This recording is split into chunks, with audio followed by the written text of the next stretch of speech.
Left-wing politics in Australia has gone quite crazy. By embracing political correctness and identity politics, they're junking a lot of their long-standing iconic principles. For instance, for hundreds of years, the trade union movement's been fighting for the ideal of equal pay for equal work. Well, now Unions New South Wales, based out of Sydney, have put out an advertisement for a job vacancy where clearly there's sex discrimination. Have a look at this advertisement. They're paying an extra 2% superannuation for women, discriminating against men. Now, by junking equal pay for equal work, this opens up all sorts of possibilities. Why shouldn't employers in female-dominated industries like nursing, teaching and the law put out an extra loading to attract male workers?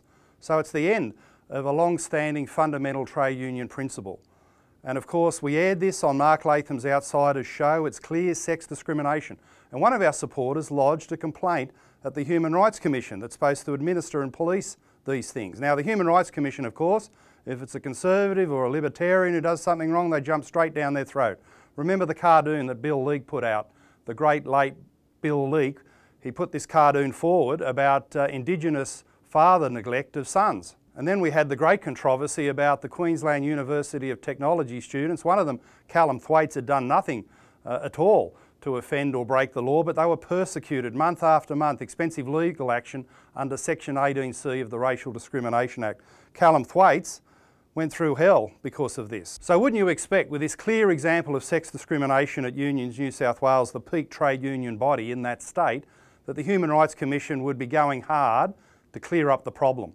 Well, one of our supporters put through an official complaint to the Human Rights Commission, and here's the response they got back, where basically the complaints officer is saying, oh well, maybe it's not too bad, maybe there's an excuse. Effectively, it's a whitewash, totally fobbed off. Now, it's pretty clear you've got two sets of rules and absolute hypocrisy at the Human Rights Commission. If you're conservative or libertarian, they go at you, they run you through the courts. The process is the punishment. In the case of Bill Leak, they drove him to an early grave. Innocent students in Queensland were put through the courts at massive expense, making them change their career direction. But if you're a lefty like the union movement in New South Wales, they whitewash it, they do nothing, they've got all these excuses for taking no action. This is another definitive reason why the Human Rights Commission should be abolished. We don't need it, it's anti-human rights, it doesn't apply the rules fairly across society, it's got to go. I'm Mark Latham for Rebel Australia. So if you like that video, please sign up to Rebel Australia to make sure you don't miss any of our work, you don't miss any of our videos.